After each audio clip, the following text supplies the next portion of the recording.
হে রাসূল আপনি বলেছেন সুবহানাল্লাহ আলহামদুলিল্লাহ আল্লাহু আকবার লা ইলাহা ইল্লাল্লাহ, এই আমলগুলো করার জন্য, এই আমলগুলো সব তো আল্লাহর জন্য, তাহলে আমার জন্য কি আমল করব?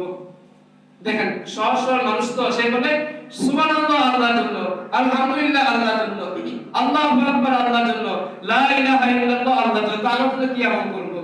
তখন রাসূল বলেন যখন তুমি সুবহানাল্লাহ বলো আল্লাহ বলেন বান্দা সত্য কথা বলেছে। যখন তুমি সুবহানাল্লাহ বলো, সুবহানাল্লাহ শব্দের অর্থ আল্লাহ, আল্লাহ হলেন ফুত পবিত্র। যখন তুমি একবার সুবহানাল্লাহ বলো আল্লাহ বলেন বান্দা সাদাকতা, তুমি সত্য কথা বলেছো। যখন তুমি আলহামদুলিল্লাহ বলো সাদাকতা, আল্লাহ বলেন বান্দা তুমি সত্য কথা বলেছো।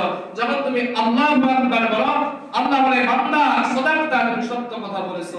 এরপরে আল্লাহ রাসূল ওই গরীব সাহাবী ওই গ্রাম্য ব্যক্তিকে শিখিয়ে দিচ্ছে যখন তুমি নামাজ পড়বা, নামাজ পড়ার পরে 33 বার সুবহানাল্লাহ, 33 বার আলহামদুলিল্লাহ, 33 বার আল্লাহু আকবার, একবার লা ইলাহা ইল্লাল্লাহ ওয়াহদাহু লা শারীকা লাহু লাহুল মুলকু ওয়া লাহুল হামদু ওয়া হুয়া আলা কুল্লি শাইইন কাদির।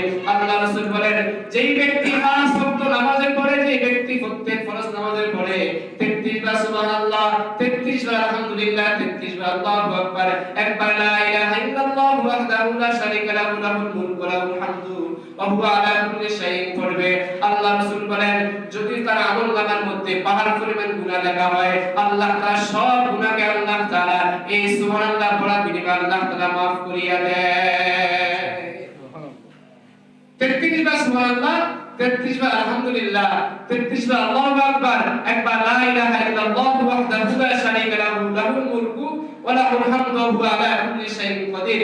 রাসূল বলেন যদি তোমার আমলনামায় পাহাড় পরিমাণ গুনাহ থাকে, আল্লাহ তাআলা এই আমলের বিনিময়ে তোমার আমলনামার মধ্যে যত গুনাহ আছে সব গুনাহকে আল্লাহ তাআলা মুছে, সব আল্লাহ তাআলা গুনাহকে maaf করে দেন। সুবহানাল্লাহ।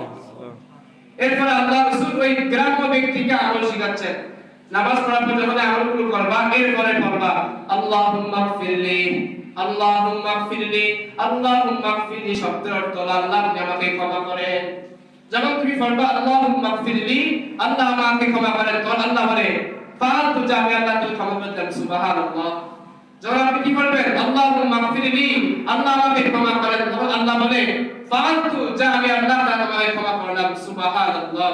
এরপর যখন আপনি বলেন আল্লাহুম্মা আরহামনি, আল্লাহ আমার প্রতি দয়া করেন, তখন আল্লাহ বলে ফাআলতু জামি, আল্লাহ তোর প্রতি দয়া করলাম। এরপর যখন আপনি পড়বেন আল্লাহুম্মা রযুকনি, আল্লাহ আপনি আমাকে রিজিক দান করেন, তখন আল্লাহ বলবে ফাআলতু জামি, আল্লাহ তাআলা তোর রিজিক দান করলাম। সুবহানাল্লাহ। তাহলে নামাজ